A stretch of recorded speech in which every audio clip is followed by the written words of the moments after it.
Hello friends, welcome in my YouTube channel. आप देख रहे हैं स्टडी टिप्स ऑफिशियल। मैं कुंदन वर्मा आज आपको क्लास 10th एनसीईआरटी मैथ के लिए पॉलिनोमियल चैप्टर लेकर आया हूं। चैप्टर 2 है पॉलिनोमियल बहुपद। तो चलिए वीडियो को स्टार्ट करते हैं। चैप्टर 2 है एनसीईआरटी। तो इस वीडियो में आप जानेंगे इसका इंट्रोडक्शन, क्योंकि डायरेक्ट एक्सरसाइज बनाने से हमें कोई फ़ायदा होता नहीं है। तो अगर हम चैप्टर को जब तक समझें ना, तो इसका इंट्रोडक्शन पहले करते हैं। चैप्टर का क्या है? बहुपद है ना। बहुपद है क्या? बहुपद, आप इस शब्द से अर्थ देखिए। बहुपद, बहु यानी कि एक से ज़्यादा पद होगा। बहुपद क्या है? क्या एक से ज़्यादा पद, जिसमें एक से ज़्यादा पद हो, बहुपद। ठीक है, एक से ज़्यादा पद। ठीक है,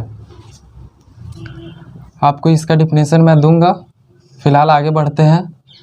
ये जिसमें एक से ज़्यादा पद होगा वह होगा बहुपद। तो चलिए इसको देखते हैं। बहुपद को इसमें दो चीज़ होते हैं। एक होता है चर, एक चर और एक अचर। ठीक है, चर क्या? A B C etcetera X Y Z. ठीक है, एंड इसमें क्या 1 2 3 संख्याएं इसमें होती हैं। ठीक है, इसमें डायरेक्टली अल्फ़ाबेटिकल होता है। अचर क्या होता है? न्यूमेरिकल होता है। ठीक है, इसमें नंबर्स होते हैं और इसमें अल्फ़ाबेट्स होते हैं। ठीक है, तो ये चर और अचर की बात हुई। अब हम बात करेंगे बीजीय व्यंजक। आप देखिए बीजीय व्यंजक।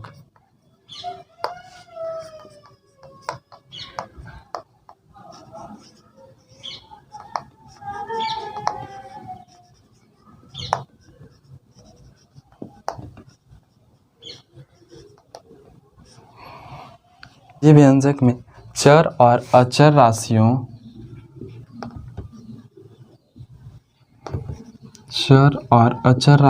के योग, अंतर दैट मीन्स घटाव, गुणन, भाग इत्यादि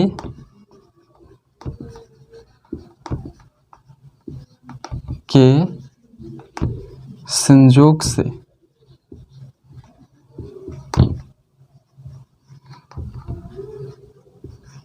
जो पद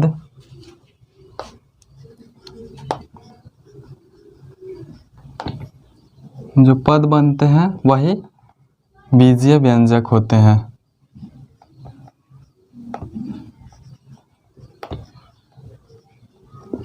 व्यंजक कहलाते हैं। ठीक है,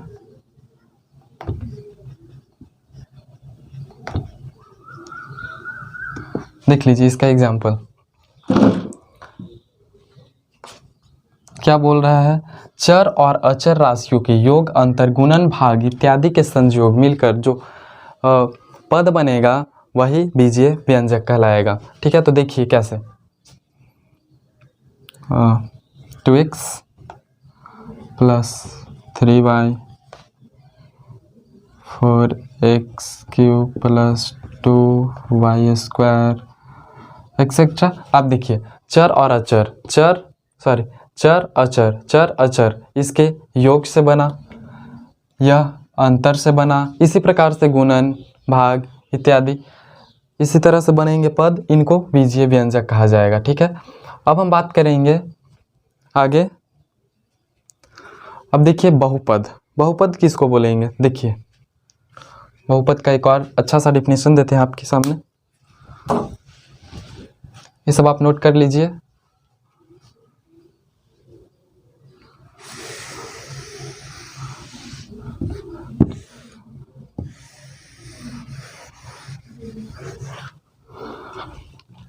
बहुपद क्या होंगे? किन्हें बोला जाएगा? बहुपद, है ना। बहुपद क्या होंगे, तो ऐसे बहुपद उन्हें बोला जाएगा, बोलेंगे, लिखेंगे।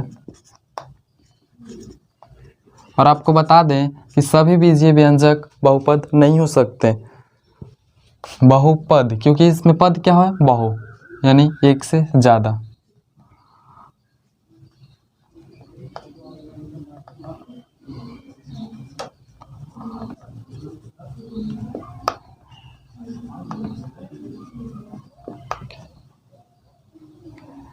कहेंगे बहुपद उन्हें कहेंगे जिसमें,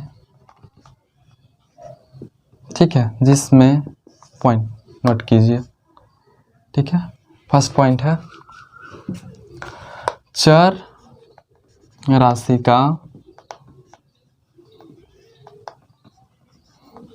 राशि का घातांक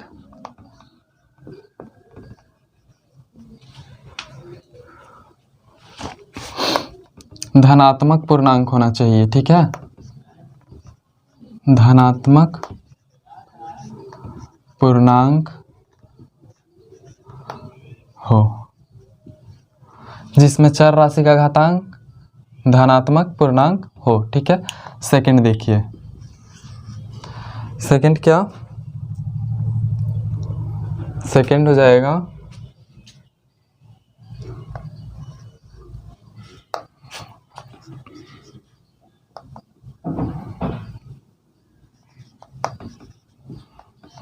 चर राशि का गुणांक एक वास्तविक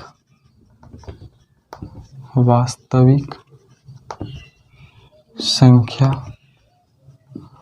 हो, ठीक है।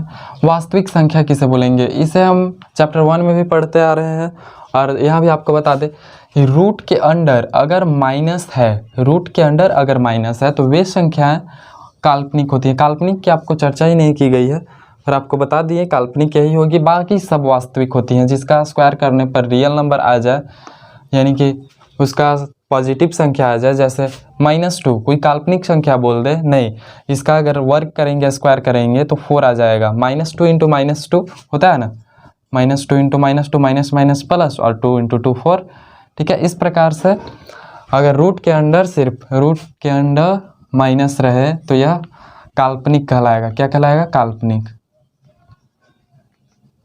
बाकी सारी संख्या वास्तविक होती है। जिसका आपको पहचानने का एक नियम है, जिस संख्या का आपको पहचानना है उसका वर्ग कर दीजिए, अगर वर्ग करने पर वह पॉजिटिव नंबर आता है तो वह काल्पनिक नहीं है, वास्तविक है, ठीक है।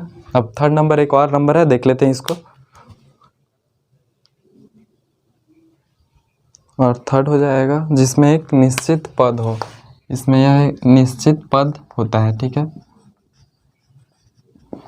जिसमें एक निश्चित पद हो, जिसमें एक निश्चित पद हो, ठीक है। अब इसके बाद हम देखेंगे, इसका एग्जाम्पल पहले देख लेते हैं। देखिए, चर राशि के घातांक धनात्मक पूर्णांक हो,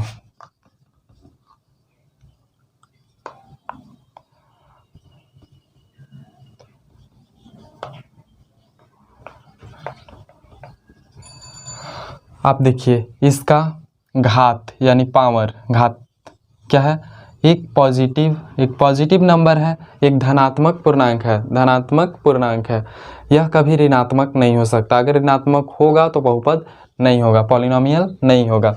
सेकंड के अनुसार देखिए, चर राशि का गुणांक एक वास्तविक संख्या हो, वास्तविक संख्याएं हैं, ठीक है। यह इसका वर्ग करेंगे, -2 है, इसका अगर वर्ग करें तो +4 आ जाएगा, यानी कि यह एक पॉजिटिव नंबर है, यानी कि वास्तविक संख्या है, रियल नंबर है, जिसमें एक निश्चित पद हो। निश्चित पद है, इसमें 2 पद है, निश्चित पद है, ठीक है, जिसमें एक निश्चित पद हो गया। अब बहुपद के प्रकार हम पढ़ लेते हैं।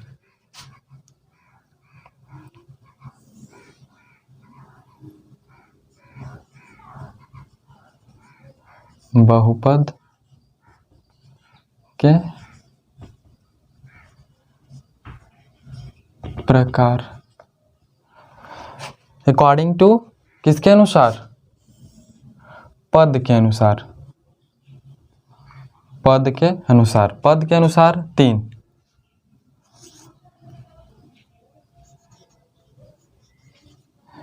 एक पदी, द्विपदी और सेकंड और थर्ड क्या? थर्ड हो जाएगा त्रिपदी। थर्ड क्या? त्रिपदी हो गया। फर्स्ट एक पदी, द्विपदी और त्रिपदी। देखिए इसका एग्जाम्पल देख लीजिए। एक पद जिसमें सिर्फ एक पद हो, जैसे 2y 3x, एक पद ठीक है, जिसमें एक पद हो। अब देखिए सेकंड के अनुसार द्विपदी। द्विपदी कैसे? ये हो गया जिसमें 2 पद हो। इसी प्रकार से त्रिपदी।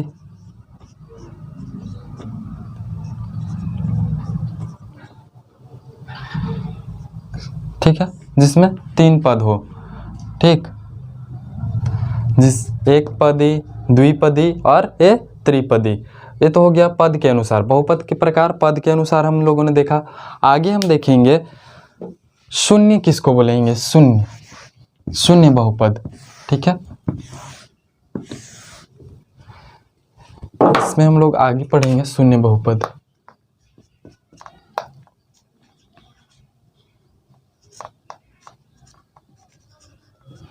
शून्य बहुपद।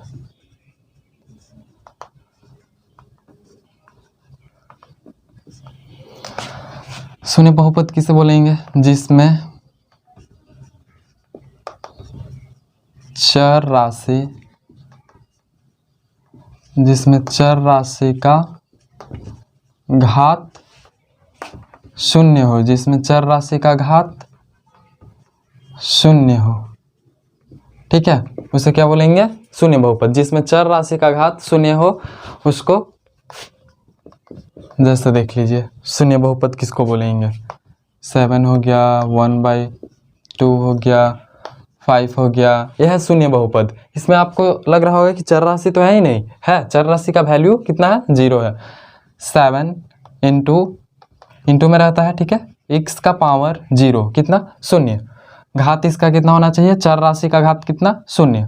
तो जब चर राशि का घात शून्य होगा तो आप लोगों ने पढ़ा होगा किसी भी संख्या या अल्फाबेटिकल किसी का भी अगर पावर 0 हो यानी घात 0 हो, उसका वैल्यू 1 हो जाता है, इसलिए यह 7। ठीक है, इसी प्रकार से सारा शून्य बहुपद आप लोगों ने यहाँ देख लिया। अब आगे हम देख रहे हैं शून्यक किसको बोलेंगे? शून्यक, बहुपद का शून्यक। ठीक है, शून्यक किसको बोलेंगे?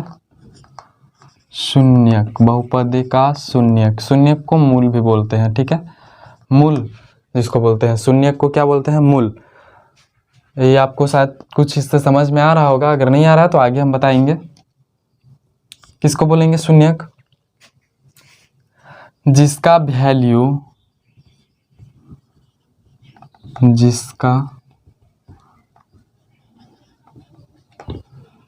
मान 0 आए। जिसका मान 0 आए। जिसका वैल्यू अगर 0 आएगा वह शून्यक कहलाता है, मूल कहलाता है। अब देखिए कैसे, जैसे क्वेश्चन दे दिया है px is equal to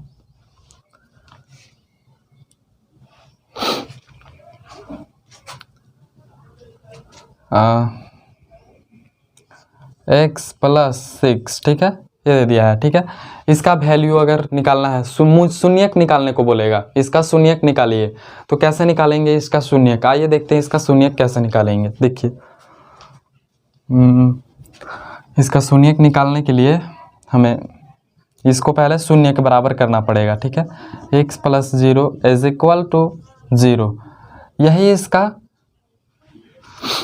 rule है कि अगर कोई भी शून्यक निकालने को बोले तो डायरेक्ट जो वैल्यू दिया हुआ है उसके इक्वल हम क्या मान लें? 0। और अब यहाँ से x का वैल्यू निकालते हैं। ठीक है, -6। अब x की जगह पर क्वेश्चन में रखेंगे, अगर 0 आ जाता है तब मानेंगे कि यह शून्यक है। ठीक है, सही है।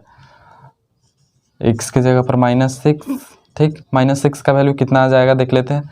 यहाँ पे -6 आया, +6 कितना आ गया, इसका वैल्यू 0, ठीक है। यानी कि यह एक शून्यक है, ठीक है, शून्यक मूल जिसका मान वैल्यू 0 आए। आप लोगों ने शून्य बहुपद देख लिया, बहुपद का शून्यक देख लिया। अब हम बात करेंगे बहुपद के प्रकार में। हम लोगों ने देखा कि पद के अनुसार बहुपद को एक पदी, द्विपदी और त्रिपदी के रूप में बांटा गया। अब बहुपद को हम देख रहे हैं घात के अनुसार कितने भागों में बांटा गया, ठीक है।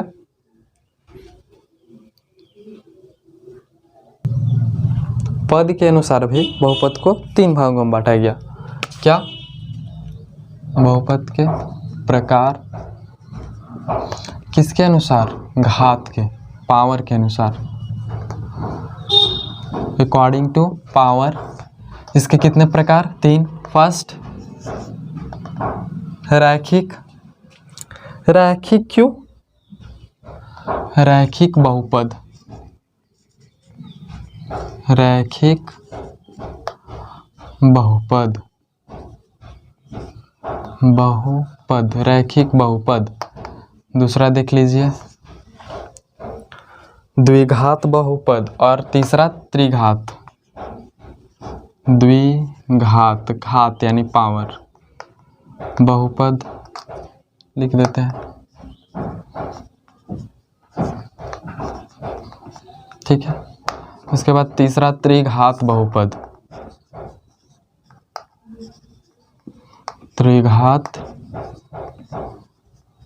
बहुपद, त्रिघात बहुपद। अब देखिए फर्स्ट है रैखिक बहुपद, लीनियर पॉलिनोमियल। इसके बाद द्विघात बहुपद, क्वाड्रेटिक पॉलिनोमियल। इसके बाद है क्यूबिक पॉलिनोमियल यानी त्रिघात बहुपद। तो लीनियर, क्वाड्रेटिक और क्यूबिक 3 प्रकार के इसके बहुपद, यही अंतिम बहुपद होगा, ठीक है। और इसमें जिसका घात 1 हो, घात 1,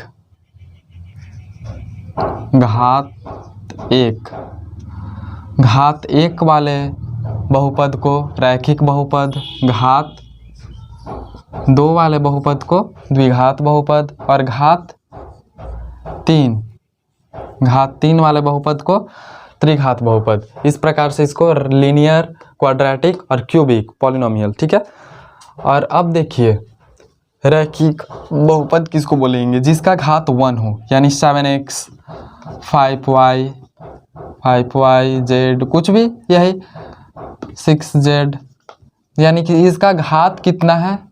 1। चर का घात कितना है? चर राशि का घात कितना होना चाहिए? 1। अगर कुछ ऊपर न दिखाई दे तो हम घात क्या मान लेते हैं? 1 होता ही है घात 1।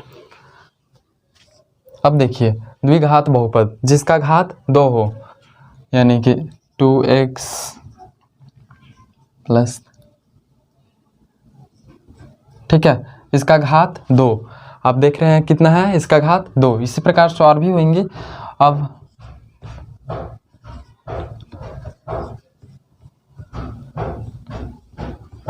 अब देखिए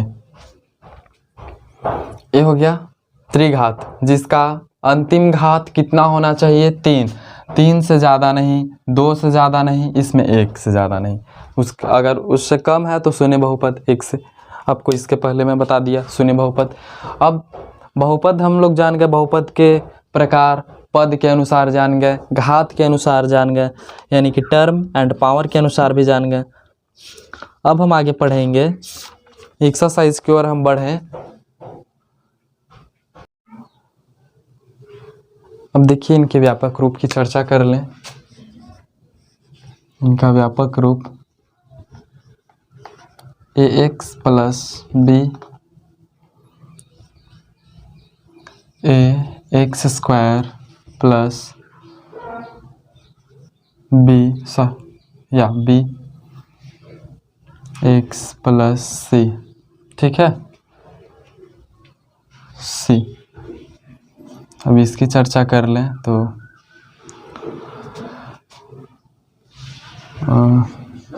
ax cube plus bx square plus cx plus d, ये सभी इसके व्यापक रूप हो गए, जहाँ a नॉट इक्वल टू होना चाहिए 0, ए नॉट इक्वल टू 0, यानी कि एक्स अक्ष का एक्स ये जो चर है, चर का गुणांक अचर वह कभी भी 0 के बराबर नहीं होना चाहिए।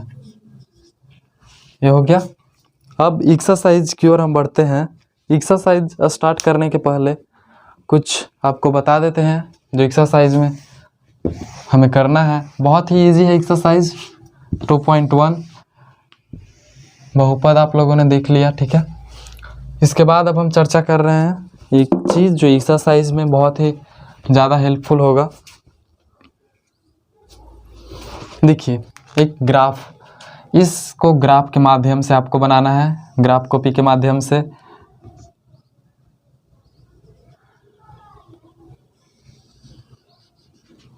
ठीक है, देखिए ये सारे चीज़ आपस में 90 डिग्री पर होते हैं, सारे लाइन आपस में 90 डिग्री पर होते हैं, यानी कि यह एक सर्किल की ओर बना दे रहा है, यानी 360 डिग्री, 90 90 90 90, यानी कि 90 90 डिग्री के सारे कोण हैं, और 360 डिग्री ये पूरा मिलकर बना रहे हैं, तो सारे कोण 90 90 डिग्री के हो गए। और यहाँ पर एक और चीज़, यहाँ क्या होता है, यहाँ ही होता है मूल बिंदु, उसको बोलते हैं 0 0, यही होता है मूल बिंदु, शून्यक जिसको बोलते हैं, मूल जिसको बोलते हैं, यही मूल वहाँ पढ़े थे, यही इसको मूल बिंदु बोलते हैं, ठीक है। और देखिए जब अपर जाएंगे, अपर ऊपर की ओर जाएंगे तो प्लस में जाएंगे,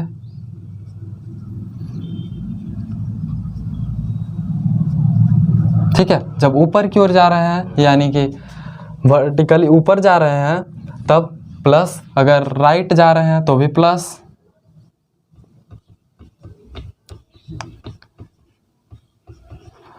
ये चीज़ आपको नोट करने वाली है, लेकिन वहीं अगर लेफ्ट की ओर हम जाने लगे तो माइनस, -1 -2 -3 -4, और अगर डाउन की ओर हम जाने लगे तो -1 -2 -3, इस प्रकार से -4 -5, यानी कि जब अपर जाएंगे तब प्लस, ऊपर की ओर इस पर प्लस, ठीक है, और यहाँ प्लस, राइट जाएंगे और अपर जाएंगे तो प्लस, जब लेफ्ट जाएंगे और डाउन जाएंगे तो माइनस। इस चिन्ह को आप ध्यान में रखिएगा, इसको मूल बिंदु बोलते हैं। चलिए अब देखते हैं एक्सरसाइज को। एक्सरसाइज क्या है, आइए अब देखते हैं एक्सरसाइज 2.1। एक्सरसाइज 2.1 क्या बोल रहा है, किसी बहुपद px के लिए y = px का ग्राफ, नीचे आकृति 2.10 में दिया गया है। प्रत्येक स्थिति में px के लिए शून्यकों की संख्या ज्ञात कीजिए। शून्यक की संख्या ज्ञात करने को बोल रहा है। शून्यक की संख्या अगर हम आपको बता दें तो जितने भी, अपनी भाषा में आप बताएं तो जितने भी x, इसको बोलते हैं, सॉरी वहाँ अगर छूट गया हो पीछे तो देख लीजिए, इसको बोलते हैं y एक्सिस और इसको x एक्सिस, इसको x डैश क्योंकि माइनस रहता है और इसको y डैश दे देते हैं। इसी प्रकार से सारा है x एक्सिस और y एक्सिस। तो हम आपको बता दें शून्यक बता रहे थे हम, तो शून्यक उसको बोलेंगे जिसका कटान बिंदु x पर जितना भी कटान बिंदु होगा, x के कटान बिंदु को शून्यक बोलते हैं, x के कटान बिंदु को शून्यक बोलते हैं। याद कीजिए x के कटान बिंदु को शून्यक बोलते हैं, समझिए। x पर जितनी भी बिंदु कटेगी उतना शून्यक होगा। वही पूछ रहा है कि इसमें कितनी शून्यक होगी, शून्यकों की संख्या बताइए। तो क्वेश्चन नंबर 1 से देखिए, यहाँ ये कैसे है, ठीक है। x अक्ष को कोई काट रहा है, x अक्ष को x एक्सिस पे आप देखें कोई कटान बिंदु, फर्स्ट क्वेश्चन में आप देखिए कोई भी कटान बिंदु नहीं है, यानी कि यह कहीं भी इसमें कोई शून्यक नहीं है। इसका क्या आंसर हो जाएगा, कोई शून्यक नहीं है, कोई नहीं, कोई शून्यक है ही नहीं इसमें, ठीक है। अब देखिए क्वेश्चन नंबर 2, हम क्या बोले, शून्यक x अक्ष के कटान बिंदु को शून्यक बोलते हैं। तो जितना बार x अक्ष को काटेगा उतना शून्यक की संख्या होगी। देखिए यह एक फिगर यहाँ पर दे दिया है ऐसे, ठीक है।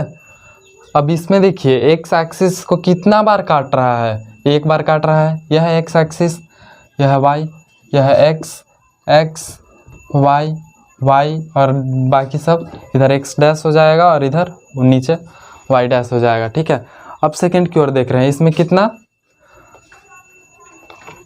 तो इसमें 1 हो जाएगा। कितना हो जाएगा, 1 कटान बिंदु है। ठीक है, एक शून्य की संख्या कितनी है, 1। अब सेकंड में देखिए, सॉरी सेकंड था, थर्ड में देखिए। थर्ड में गया है, एक फिगर ऐसे बनाया गया है, आप देखिए अपने बुक में, अगर बुक ना भी हो तो चलेगा, आप बोर्ड पर देखते रहिए। इसमें देखिए एक्स अक्ष को कितना बार काट रहा है, एक्स अक्ष को, ना कि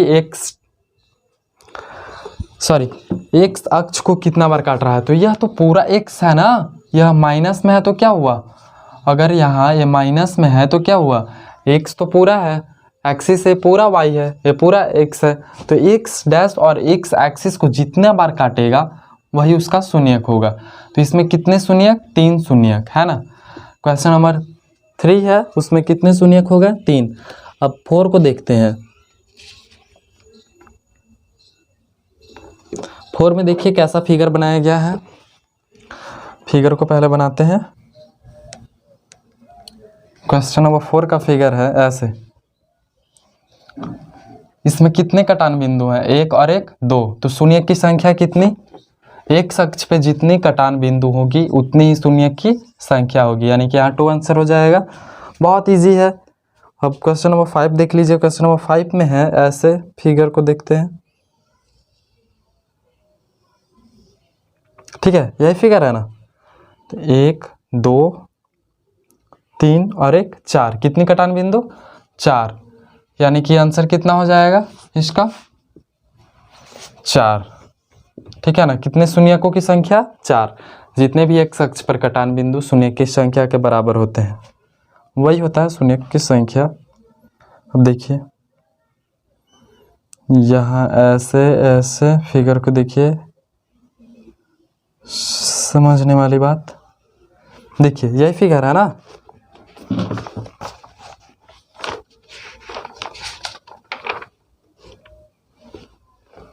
क्वेश्चन नंबर 6 यही फिगर है। इसमें देखिए कितनी बिंदु मिल रही हैं एक्स एक्सिस पे, 1 2 और 1 3। तो इसमें शून्यकों की संख्या कितनी, 3। इस प्रकार से आप लोगों ने देखा, बहुत आसान तरीके से मैंने इंट्रोडक्शन सारा चीज़ आपके सामने दिया, और जो भी बहुपद से रिलेटेड थी मैंने आपके बीच उसको रख दिया। और आगे अगर एक्सरसाइज में कोई भी इम्पोर्टेंट बात हमें मिलेगी तो मैं एक्सरसाइज पे बताते चलूँगा। इंट्रोडक्शन आपको, और अगर आप सोच रहे हो कि डायरेक्ट एक्सरसाइज जब इतना आसान था, इंट्रोडक्शन क्यों, इंट्रोडक्शन बेहद ज़रूरी है। जब तक आप इंट्रोडक्शन करेंगे नहीं चैप्टर का, कुछ आपको पता नहीं चलेगा चैप्टर क्या है, किस चीज़ के बारे में जानना है, क्योंकि आगे एक्सरसाइज में भी आपको जितनी बात हमने बताया आगे मिलने वाली है। और एक्सरसाइज 2.1 वेरी इजी था, इस प्रकार से एक्सरसाइज 2.1 ख़त्म हो गया। और इसके अलावा भी अभी तक आपने अगर चैनल को सब्सक्राइब नहीं किया है तो चैनल को सब्सक्राइब कर लें, बेल आइकन को दबा लें, क्योंकि नोटिफिकेशन आप तक पहुंचता रहे। और देखिए अब आगे एक्सरसाइज 2.1 को हम अगले वीडियो में करेंगे। इसके अलावा भी हमारा एक और चैनल है स्टडी टिप्स 2.0, आप उसको भी सब्सक्राइब करें, आपको डिस्क्रिप्शन में लिंक मिल जाएगा। और अगर आपको कहीं भी कोई प्रॉब्लम हो तो आप कमेंट बॉक्स में कमेंट ज़रूर करें। और अगर आपको वीडियो अच्छा लगे तो भी कमेंट बॉक्स में आप बताएं आपको वीडियो कैसा लगा। ठीक है, बहुत बहुत धन्यवाद वीडियो के साथ बने रहने के लिए।